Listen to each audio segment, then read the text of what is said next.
আর যদি কোনো বৎকারের জান কবজ করার জন্য যায়, ভয়ঙ্কর সুরত নিয়া, ভয়ঙ্কর চেহারা নিয়া আমি গুনাহগারের সামনে গিয়া দাঁড়াই। একদিন ইব্রাহিম আলাইহিস সালাতু ওয়াস সালাম আজরাইলকে শখের বসে ডেকে বলছেন, আজরাইল, তুমি যখন বৎকারের জান কবজ করার জন্য আসো, তোমার চেহারার আকৃতি কেমন হয়? হযরতে আজরাইল বলে, ও আল্লাহর খলিল, এই চেহারা আপনি দেখতে চাবেন না? ইব্রাহিম নবী বলেন, না, দেখাও না কেমন হয়। আজরাইল বলে, ওগো আল্লাহর খলিল, এই চেহারা দেখলে আপনি সহ্য করতে পারবেন না। জোরে কোন আল্লাহু আকবার। ইব্রাহিম নবী বলে, না, তারপরেও একটা বার আমি দেখতে চাই। এবার আজরাইল বলে, ঠিক আছে। ভয়ঙ্কর একটা সুরত নিয়ে ইব্রাহিম নবীর সামনে যখন দাঁড়ায় গেছেন, ইব্রাহিম নবী আল্লাহু আকবার বলে চিৎকার দিয়ে জমিনের ভিতরে বেহুশ হয়ে গেছে। হুশ ফেরার পরে আজরাইলকে ডেকে বলছেন, রে আজরাইল, তুমি যেই সুরত নিয়ে আমার সামনে দাঁড়িয়েছো, ওই রবের শপথ করে বলি, এই দৃশ্য যদি পৃথিবীর কোনো মানুষ দেখতো, আল্লাহর কসম করে বলি, পৃথিবীর সমস্ত মানুষের খাওয়া নাওয়া ঘুম সবগুলো হারাম হয়ে যেত। এই জন্য বৎকারের সামনে যখন দাঁড়ায়, তার ভিতর থেকে রুহটাকে যখন টান দেওয়া হয়, এই রুহটা এত সহজে বের হতে চায় না।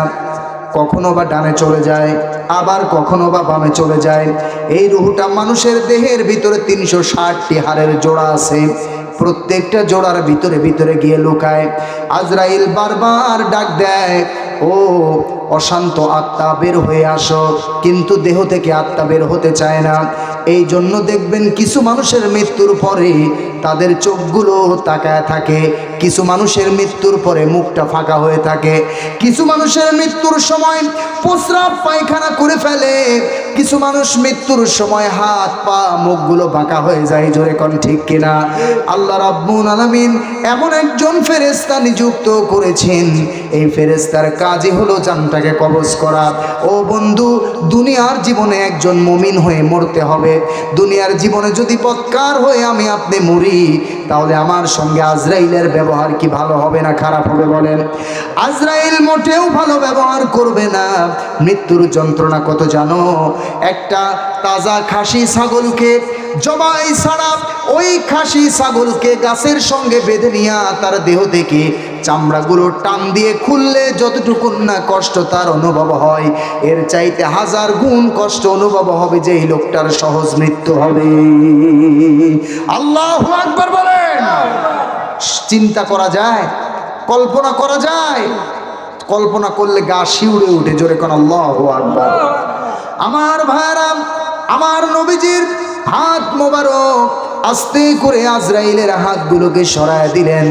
আমার নবীজি দুনিয়া থেকে যখন ওফাত গ্রহণ করবেন, আমার নবীজি আস্তে করে তখন 2-3টা শব্দ উচ্চারণ করলেন।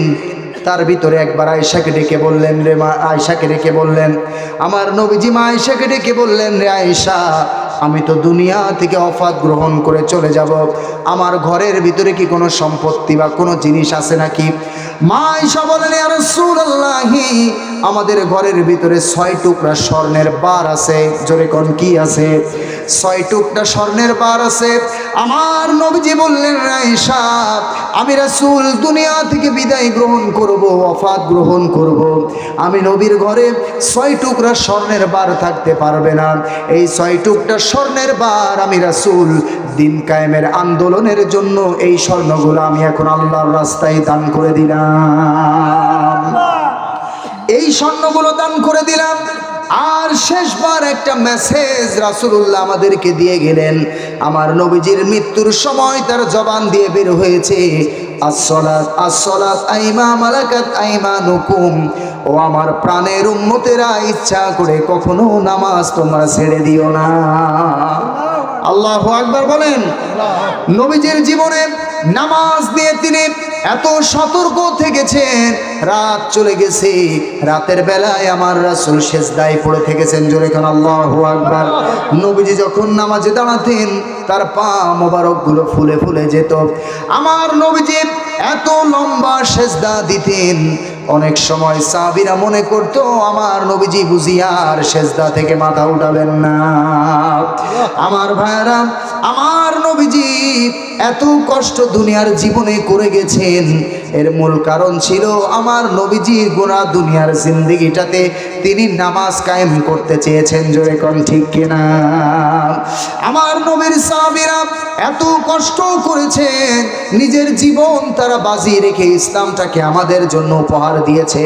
আর আজকে আমরা হেলায় খেলায় অবহেলায় নামাজগুলোকে নষ্ট করে ফেলি, ইসলামটাকে নষ্ট করে ফেলি। আমার বন্ধুগণ, সেই সাহাবায়ে কেরামের কষ্টের জীবনী আমাদের একটাবারের জন্য আর মনে পড়ে না। ঠিক কিনা বলেন? সাহাবায়ে কেরাম কি পরিমাণ নির্যাতন আর কষ্ট তারা সহ্য করেছেন আপনি কল্পনাও করতে পারবেন না। জোরে কোন আল্লাহু আকবার। আলোচনা করতে করতে তো অনেক রাত হয়ে গেল, এখন শেষ করে দেই নাকি? আলোচনা শেষ করে দেই। হ্যাঁ, আরেকটু বলবো? কতক্ষণ বলবো বলেন? ফজর পর্যন্ত থাকবেন? থাকবেন ইনশাল্লাহ? এই কারা কারা থাকবেন না হাত তুলে দেখান। এই দেখেন হাত তুলে ফেলছে, বোঝা যাচ্ছে আপনাদের ঘুমে ধরে গেছে, তাই না? আচ্ছা, যাই হোক, বুঝে তোলেন নাই নাকি? আচ্ছা, আল্লাহ আপনাদের কবুল করুক, বলেন আমিন।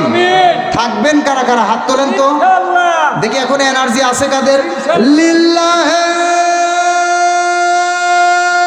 তাকবীর, লিল্লাহে তাকবীর। হাত নামান। মাশাআল্লাহ, আপনাদের তো দিকে ঘুম ছেড়ে গেছে। ঘুম ছাড়ছে না? আলোচনা চালানো যায় নাকি? তো ফজর পর্যন্ত চালানো যায় না? তো আপনারা থাকেন, আমি চলে যাই। আপনাদের তো এক রাত, কিন্তু ভাই আমার তো সব রাত। কথা কি বুঝতেছেন? আপনাদের একদিন, আমার তো সব দিন। আল্লাহ আপনাদের কবুল করুক। জোরে কোন আমিন। কোরআন এমন একটা দরিয়া, এখান থেকে বলে কখনো শেষ করা যাবে না, কারণ এই বক্তব্য কার? আসতে বলবেন না কার? আল্লাহ রাব্বুল আলামিন জানিয়েছেন, ওয়ালাউ আন্নামা ফিল আরদি মিন শাজারাতিন আকলামু ওয়াল বাহরু ইয়ামুদ্দুহু মিন বাদি সাবআতি আবহুরিম মা নাফিদাত কালিমাতুল্লাহ। জোরে কোন আল্লাহু আকবার। পৃথিবীর সমস্ত গাছগুলোকে যদি কলম বানানো যায়, আর পৃথিবীর সমস্ত সাগর নদী নালা সব পানিগুলোকে যদি কালি বানানো যায়, আল্লাহ রাব্বুল আলামিন বলেন মানুষ আর জিন মিলে যদি কোরআন নিয়ে গবেষণা শুরু করে, কিয়ামত এসে যাবে, এরপরেও কলমগুলো শেষ হবে, কালিগুলো শেষ হবে, কোরআন নিয়ে ব্যাখ্যা বিশ্লেষণ করা কখনোই সম্ভব হবে না। আল্লাহু আকবার বলেন। এই বক্তব্য কার? আসতে বলবেন না কার? আল্লাহ। সম্মানিত ভাইরা আমার, হাতে গুনে আর 10টা মিনিট সময় আপনাদের কাছ থেকে নিতে চাই, বেশি সময় আর করব না, রাত লম্বা হয়ে গেছে। এমন হাজারো ওয়াজের চাইতে ফজরের নামাজের গুরুত্ব অনেক বেশি। সম্মানিত ভাইরা আমার, আমি বুঝাচ্ছিলাম আল্লাহ রাব্বুল আলামিন জাহান্নামে যাওয়ার জন্য 20টি কারণ, তার ভিতরে অন্যতম হলো 4টি কারণ। এই 4টি কারণের 1 নাম্বার বলেছি, ক্বালু লাম নাকু মিনাল মুসাল্লিন। দুনিয়ার জিন্দেগিতে যারা মুসল্লি ছিল না তারা জাহান্নামে চলে যাবে। জোরে কর নাউযুবিল্লাহ। 2 নাম্বার কারণ আল্লাহ রাব্বুল আলামিন বলেন পরবর্তী আয়াত, ওয়ালাম নাকু নুতঈমুল মিসকিন। দুনিয়ার জীবনে যারা অভাবীদেরকে, এতিমদেরকে, অসহায়দেরকে যারা খাবার দেওয়া থেকে, তাদেরকে সাহায্য করা থেকে যারা বঞ্চিত হয়েছে, আল্লাহ রাব্বুল আলামিন বলেন তারা জাহান্নামে যাবে। এটা হবে তাদের জাহান্নামে যাওয়ার 2 নাম্বার কারণ। 3 নাম্বার কারণ কি? সূরা মুদ্দাসসিরের ভিতরে আল্লাহ রাব্বুল আলামিন সুন্দর করে জানিয়ে দেন, ওয়ালাম নাকু নুতঈমুল মিসকিনা ওয়া কুন্না নাখুদু মাআল খায়দিন। জাহান্নামীরা বলবে আমাদের 3 নাম্বার অপরাধ হলো আমরা দুনিয়ার জিন্দেগিতে একে অপরের গীবতটাকে চর্চা করতাম। গীবত যেটা আমাদের সমাজে মানুষ মজা নিয়ে করে। জোরে কোন ঠিক কিনা? একজনের বিপরীতে, একজনের অনুপস্থিতিতে আরেকজনের গীবত শিকায়েত করা, এই গীবতের সর্বনিম্ন গুনাহ হলো সে যেন তার নিজের মৃত ভাইয়ের গোশতটা আহার করলো। জোরে কর নাউযু বিল্লাহ। জাহান্নামীরা বলবে 3 নাম্বার কারণ হলো দুনিয়ার জীবনে আমরা অনেক বড় গীবতকারী ছিলাম, গীবতকারী থাকার কারণে ওই গীবতের কারণে আজকে আমরা জাহান্নামে নিত হয়েছি। এবার জাহান্নামীরা জান্নাতীদেরকে ডেকে বলবে, ও জান্নাতি মানুষ শোনো, আমরা 4 নাম্বার যেই কারণে আজকে জাহান্নামে আল্লাহ রাব্বুল আলামিন আমাদেরকে নিত করেছেন। এবার জাহান্নামীরা বলবে, ওয়ালাম নাকু নুতঈমুল মিসকিনা ওয়া কুন্না নাখুদু মাআল খায়িদিনা ওয়া কুন্না নুকাযযিবু বিয়াউমিদ্দিন ওয়া কুন্না নুকাযযিবু বিয়াউমিদ্দিন। আমরা দুনিয়ার জিন্দেগিতে আখিরাত বিশ্বাস করতাম না, আমরা দুনিয়ার জীবনে পরকাল বিশ্বাস করতাম না। মনে করতাম দুনিয়া হলো খাও দাও ফুর্তি করো, দুনিয়াটা মস্ত বড়, দুনিয়া মে মজা লে লো, দুনিয়াতে আমরা আনন্দ উপভোগ উল্লাস করেছি, কিন্তু দুনিয়ার জীবনটাকে বেশি প্রাধান্য দিয়েছি, কিন্তু আখিরাত আমরা বিশ্বাস করি নাই। আমরা মনে করেছি আখিরাতের জীবনে কোনো হিসাব বলতে কোনো কিছু নাই, আল্লাহ বুঝি আমাদেরকে ধরবেন না। কিন্তু আল্লাহ রাব্বুল আলামিন কোরআনের একটা আয়াতের ভিতরে সুন্দর করে বান্দা বান্দীদেরকে জানিয়ে দেয়, ও পৃথিবীর মানুষ শোনো, যেদিন তোমার আমল নামা তোমার হাতের ভিতরে দেওয়া হবে, ওই দিন মানুষ নিজের আমলগুলো সেদিন খুলবে, খুলে এবার আমলের ভিতরে দেখতে পারবে গোটা জীবন তার গুনাহ দিয়ে ভরপুর হয়ে গেছে।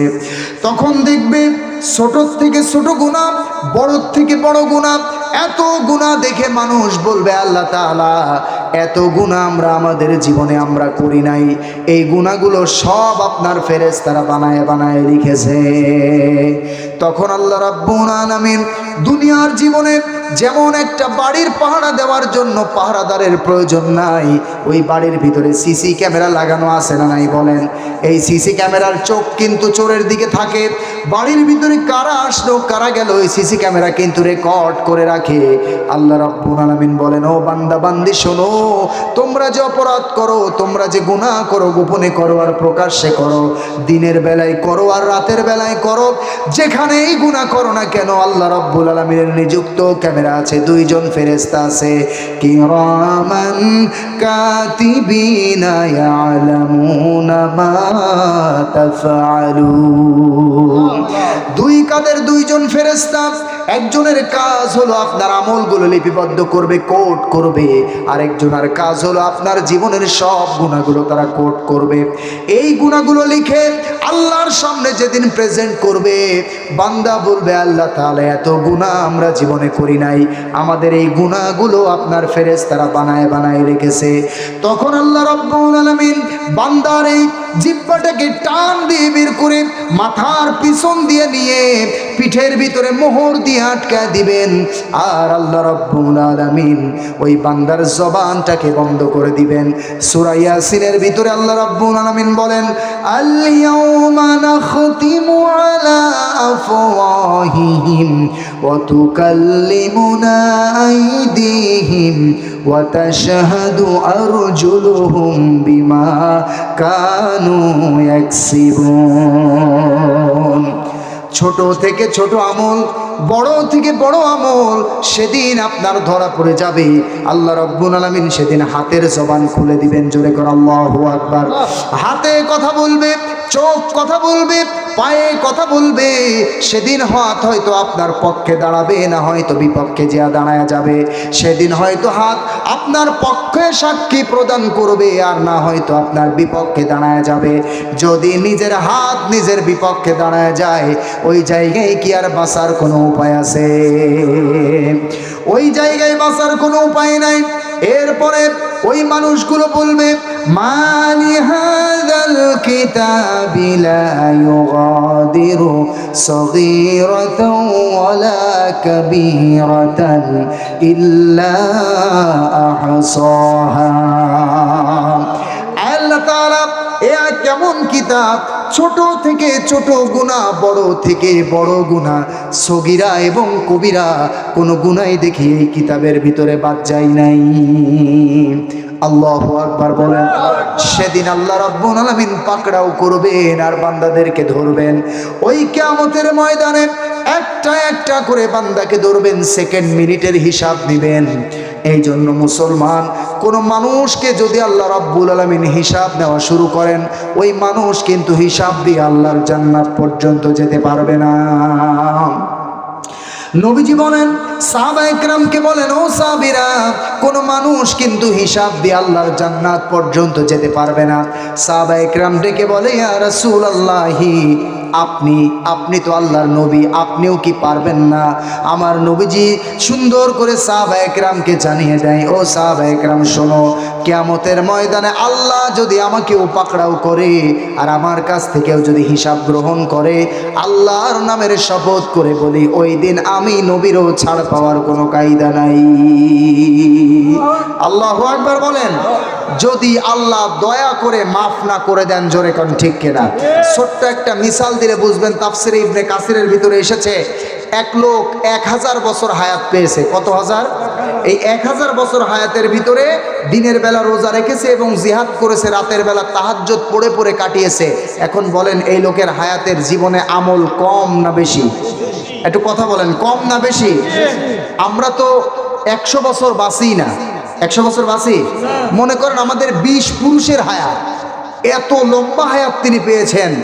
এরপরে এই লোকটা একদিন স্বপ্নে দেখতেছেন কিয়ামতের ময়দান কায়েম হয়ে গেছে। আল্লাহ পাক কিয়ামতের মাঠে সমস্ত মানুষদের হিসাব নিকাশ নেওয়া শুরু করেছেন। এক পর্যায়ে ওনাকেও ডাকা হলো। আল্লাহ রাব্বুল আলামিনের সামনে যখন উনি দাঁড়িয়েছেন, আল্লাহ সামনে তাকায় বললেন, যাও, তোমাকে মাফ করে দিলাম, তুমি জান্নাতে চলে যাও। সুবহানাল্লাহ বলেন। লোকটা বলে, আমি স্বপ্নে দেখতেছি আল্লাহ যখন আমাকে জান্নাত দিয়ে দিল, আমি জান্নাতের দিকে যাচ্ছি, তখন লোকটার মনের ভিতরে একটু অহংকার এসেছে। আল্লাহ, 1000 বছর হায়াত পেলাম, দিনের বেলা জিহাদ করলাম, রোজা রাখলাম, রাতের বেলা কোরআন পড়লাম, তাহাজ্জুদ পড়লাম, এত আমল করলাম, আল্লাহ একটু আমার নাম ধাম করলো না, আল্লাহ একটু আমার নাম বললো না। আল্লাহ তাআলা বান্দার মনের ভাব বুঝতে পারেন, জোরে কোন ঠিক কিনা? কারণ আমাদের রবকে আল্লাহ। আপনার বাড়ির উপরে তেঁতুল গাছ, এই তেঁতুল গাছের জিরি জিরি পাতা কখন কোথায় খুলে পড়ে আপনি খবর না রাখলেও আল্লাহর কুদরত ওই পাতারও খবর রাখে, জোরে কোন সুবহানাল্লাহ। আপনি আর আমি এখানে কোন নিয়তে বসে আছি কেউ না জানলেও জানে কে? আল্লাহ। আসতে বলবেন না, জানে কে? আল্লাহ কিন্তু জানেন, জোরে কোন ঠিক কিনা? এবার ওই লোকটা বলে, আল্লাহ আমার নাম ধাম কিছু করলো না। আল্লাহ বান্দার মনের ভাব বুঝতে পেরেছে, তোমার প্রশংসা করা লাগবে।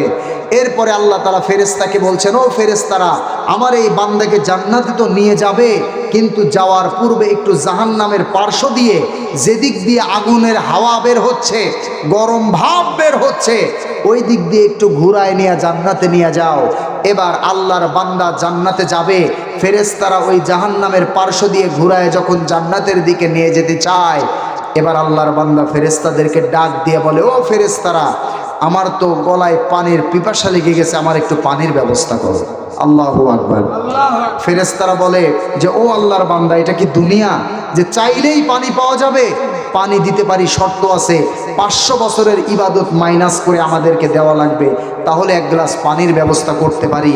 লোকটা বলে, আমার এমনই পিপাসা, আমার জানই বাঁচে না, আমি ইবাদত দিয়ে করব কি? নেও, 500 বছরের ইবাদত দিয়ে দিলাম, তারপরেও আমাকে এক গ্লাস পানির বন্দোবস্ত করো। জোরে কোন আল্লাহু আকবার।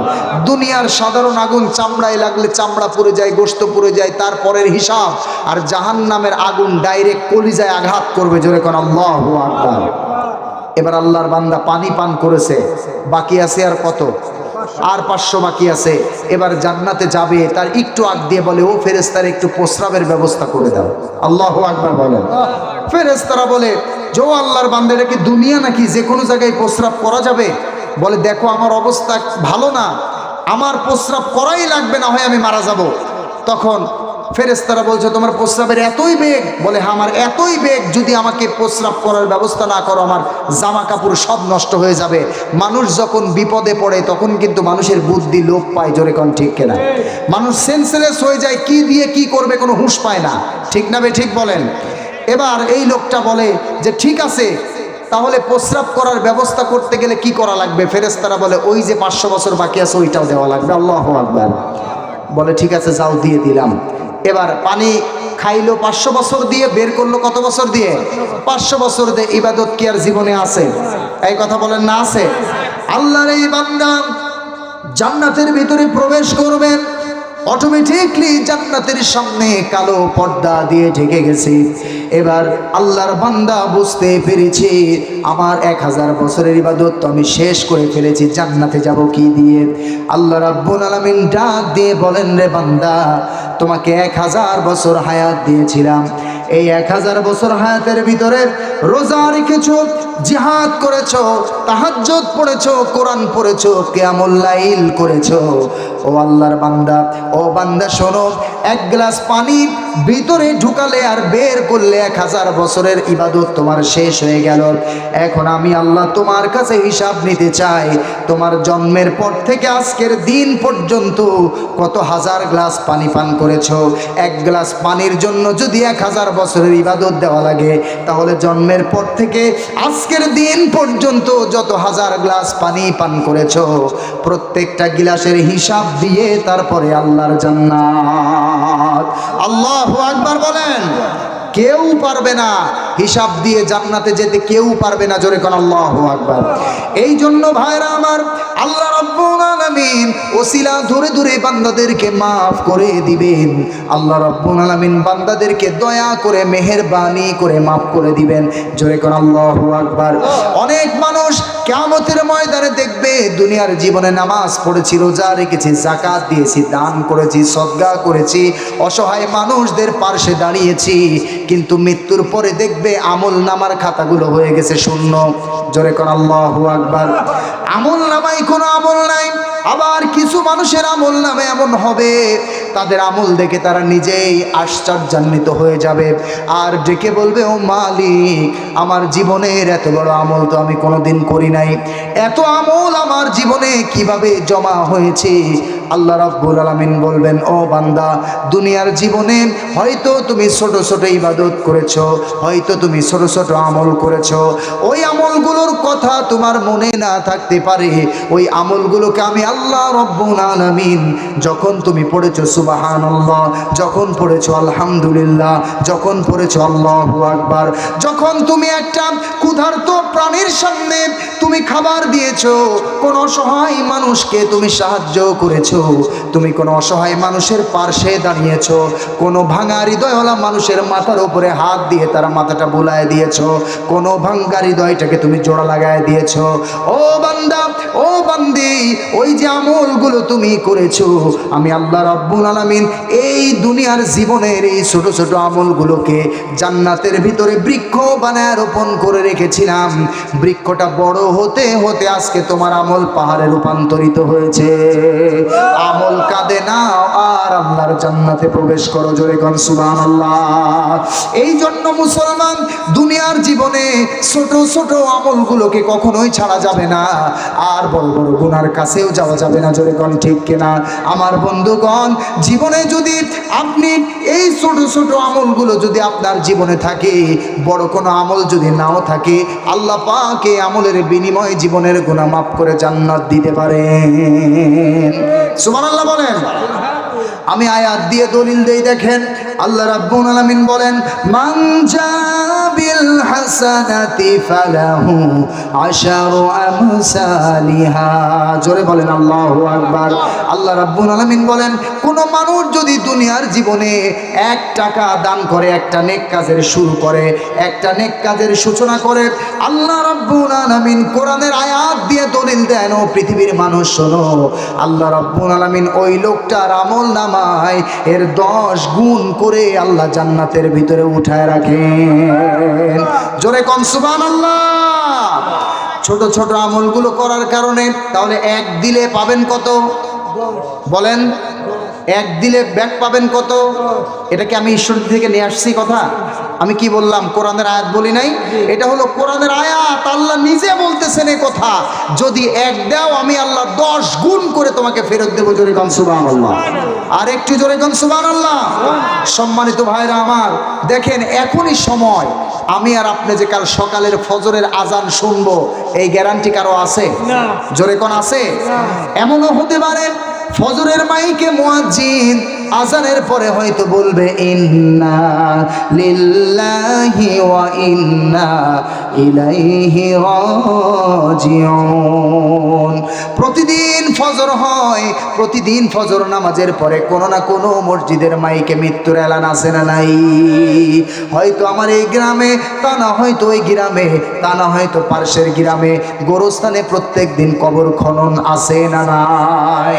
এই মৃত্যুটা কখন আসবে কেউ বলতে পারি না রে বন্ধু। মৃত্যু যখনই চলে আসুক না কেন, মৃত্যুর পূর্বে কবরের জিন্দেগির জন্য ছোট ছোট করে কিছু অর্জন করে নিয়ে যান। এই ছোট্ট অর্জনটাই কাল কিয়ামতের ময়দানে আপনার নাজাতের জরিয়া আল্লাহ বানায় দেবেন।